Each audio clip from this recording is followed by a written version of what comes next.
Trendy editing part 2. Here's how you can film and edit something just like this. Something important to note about these trendy edits is that oftentimes there are multiple shots all taken from the same exact perspective. It's totally okay if the scene changes to somewhere else, but you do want to continue those quick edits from the same perspective if possible. Here's another example. We see all of the quick cuts, and each time the camera is staying in the same exact position within each scene. So I'm going to show you how to do this. When it comes to filming, you do not need anything fancy. I'm about to do my makeup and I'm just leaning my phone here against this little mirror I have.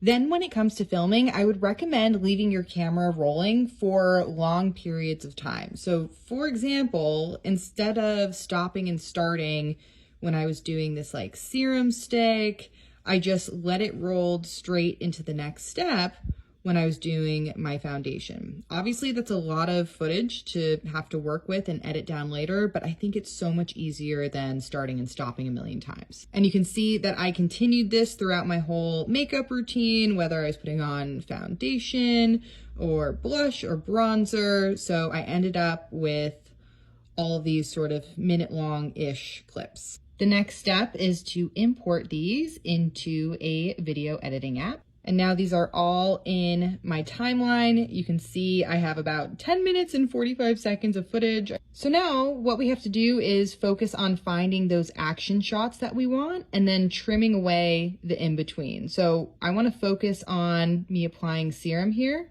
So I'm going to make a cut.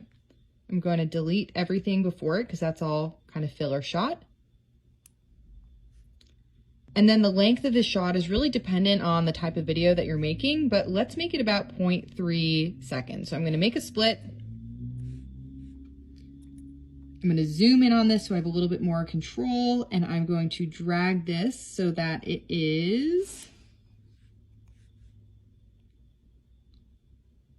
0.3 seconds long. And now I need to find the next action shot. Maybe I want to focus on the other side of my face.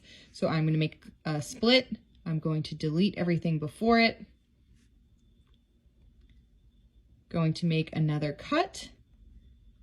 And then make sure this is only 0.3 seconds long. All right, so I went ahead and edited all of those down to 0.3 seconds, and let's take a look at the final result.